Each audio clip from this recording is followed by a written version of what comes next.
My name is Shally. Today we've got Denmark's finest designer. His name is Keld. He started Birger Mikkelsen. So this brand has been one of the top brands in Europe, and he is opening his store here in South Africa. So join me as I interview him. Let's go.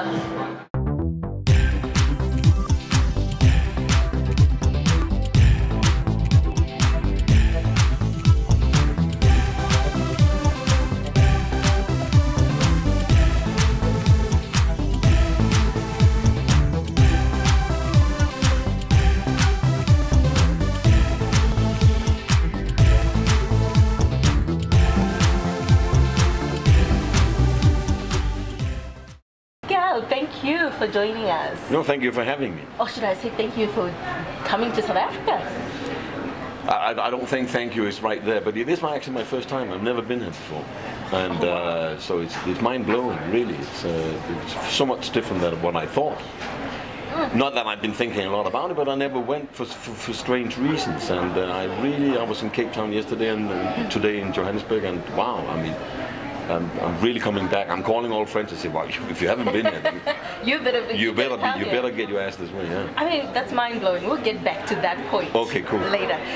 I wanted to take you back. You know, you were raised in a fishery village in Denmark, yeah. The west coast exactly. of Denmark. Tell us about that experience. What do you miss the most? I don't. Where you're brought up, you don't think about really. I mean, you're just brought up there, and it was a small fishing place, and I was not thinking about it, but I knew that I was not going to stay. That was for sure. When I was getting old enough, I should, go. And then one day I find myself looking at this small store, really tiny store, 15 square meter, selling Italian jeans, and there was not a fashion store in that city at all. It was like, wow, that is cool. I mean, I want to do that. And lucky enough for me, somebody picked me up and said, would you like, it was a women's store, it was not even a men's store. And they said, would you like to work for me? And I did. And half a year later I found myself in India, in Calcutta of all places. So I came very quickly into the industry and at the time, you didn't travel. I mean, and nobody went to India from Denmark. I know it was in 1987, if I recall well. Exactly. And you were 20 years old. Exactly. Where did you get that courage? I mean, it's when I Denmark look back on it, India. Yeah, when I look back on it, I don't really understand it. Now, it was not me actually. It was this guy that met an Indian guy, and he might do some production or whatever. So we just went. But to go to India, where you have kind of not seen anything else than a city with 3,000 people and some fishing boats. Different from Denmark. Very different. And I think till this day is still my biggest, inspiration area. Even in the collections we're doing today, it's very much digging in a completely different way, but digging very much into that type of, what I learned then. Oh, wow. And I mean, being young, and of course, I know there are different cultures. In Africa, you always, when you're about 20 years old, you're still under your parents' umbrella. Were your parents okay with you just off to India? That was it? Yeah, I don't think I think I had, when I did that, I had moved away from my home. I lived in another city, which is bigger than the one I came from, because we opened up stores there. Yeah. So I remember, because telephones like we have today didn't exist, so I went into this telephone booth to call my mother to say that I was invited to go to India, and I don't think she thought it was very weird, really, which is funny. But it's not, you are? Yeah, when are you going? Next Friday or something like that. Wow.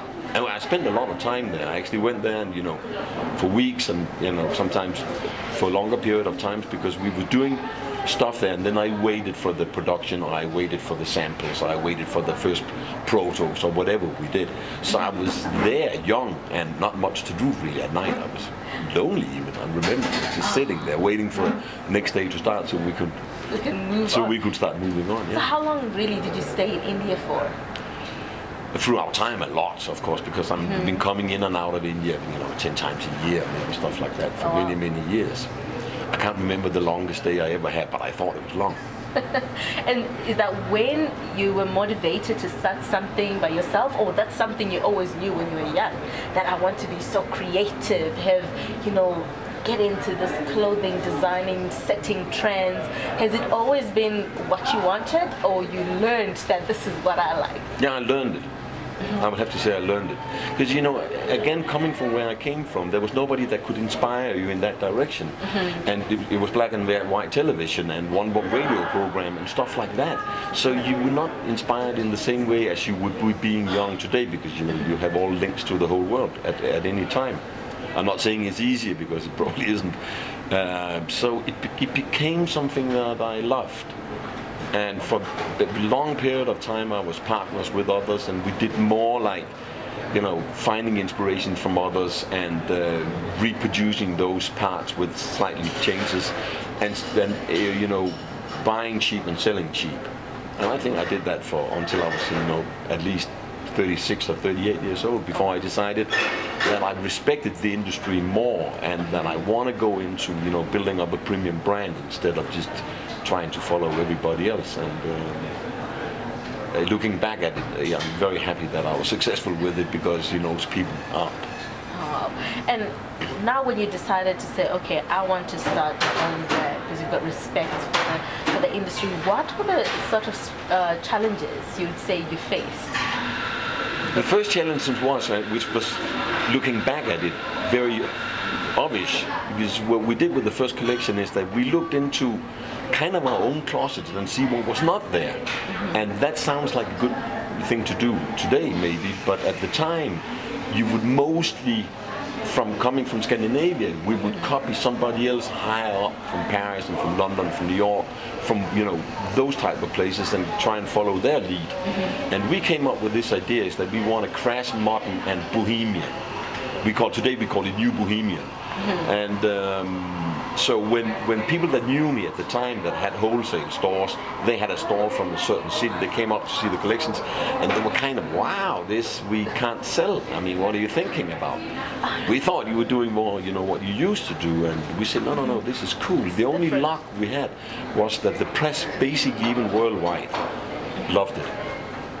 They could see, they thought, that is new. And the magazine and everybody needs that, of course. They need somebody that come up with something that you haven't seen before. And the mix between what we did from Scandinavia and the Indian part, which was very much at the time, really blew the press. I mean, and they liked it, and they came into Copenhagen. And then even the Danish press didn't like it, and then they came back as well. We were famous, much more famous in Sweden, for instance, and England than we were in Denmark the first couple of years. Oh my! Yeah. Being famous somewhere else before it's home. Which was weird, actually. There's a limit to the fame, right? But you know, everybody else within the industry and that had nice stores wherever, you know, in Scandinavia, England, Germany, or whatever, they would pick on our styling. Oh, and then later came, you know, people calling me back and say, hey, we had this as well. So, yeah. Oh wow! And you stayed in Italy for a while. Yes. And because you've got 3 different ranges. So which one was the first one you started with? Birger Mikkelsen. Oh wow! Which is our, what we call main line. This is. You will say that compared to the others, it's more grown up, which only means that we're targeting a woman that is 30 years old instead of saying 18 to 60, because we don't think that means anything. But 30 years old, which means you are mature, you probably have a kid, you have your own job, your own money, you know, that type of stuff. Then we have Second Day, which is a younger line. It's not cheap or anything, and the quality is the same. Inspired by your daughter? Very much inspired by my daughter, that is 23. And so we thought it was a good idea to come up with something that we can't use on Debut at Mikkelsen, because that's the main line, and there's a limit to how much different stuff you can put into a certain communication form. So it should be younger, and very much is. Very proud of it, actually, because I'm not working with it, so I'm bragging about it to everybody, saying, I don't work with it, so I can say it's really good, which it is. Oh wow, so your daughter would come and put up a few designs? No, it's mostly inspired by those. My daughter still studies to go into the industry, and she's, at being 23, it's far too young for her. However, I'm fond that she is doing stuff with it in New York at the moment, where she tried to take it into a more streety type of styles and very New Yorkish, and sending it back to us in Scandinavia to see what we think about it. But she's still not designing or involved in it. Not yet. Not yet. Not yet. Oh, that's good. And you say this was your first time, you know, to come to South Africa. Exactly. And I read an article that you're planning on opening about 4 stores in South Africa. We Is would that love correct? to, yeah. Yes, we would love to. What motivated that, especially when you haven't been here before?